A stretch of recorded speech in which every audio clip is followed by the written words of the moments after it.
viennent d'évoquer viennent de me conforter encore plus dans mon idée qu'on peut réaliser ce défi.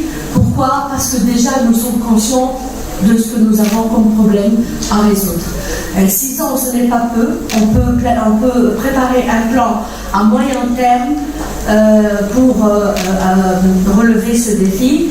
Nous avons besoin pour ce faire d'une approche systémique globale. Tout le monde doit mettre la main à la pâte. Le secteur public, le secteur privé, la société civile doit s'impliquer fortement pour relever ce défi. Ce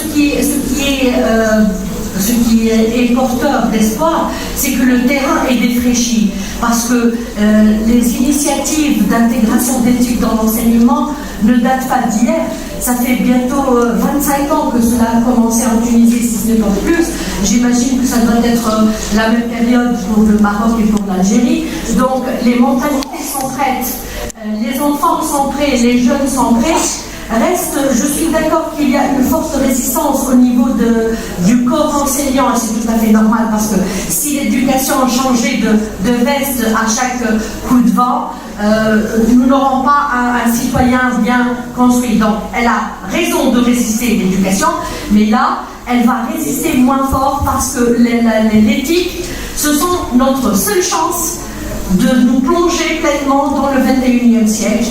Donc nous n'avons plus le choix. Il faut qu'on le fasse. Nous devons planifier, comme je l'ai dit, une stratégie doit être claire. Cela doit être un projet d'État, un projet de société, un projet de citoyen. Tout le monde doit s'y mettre. Je vais revenir à l'argument qu'a donné mademoiselle, si j'ai encore le temps. L'argument qu'a donné mademoiselle, il y a des écoles qui n'ont pas d'eau, il y a des écoles qui n'ont pas de je ne sais pas quoi, il y a des enfants qui s'attendent.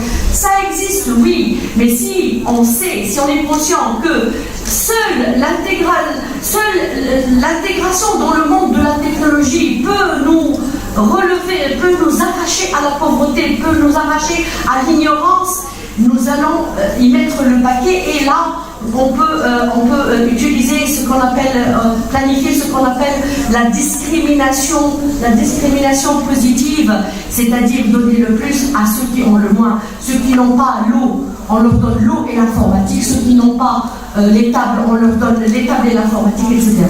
Et ceux qui ont besoin de TBI, on leur donne le TBI. Il n'y a pas de raison pour empêcher ceux qui ont tout d'avoir le plus, parce que les autres n'ont pas à boire. Merci.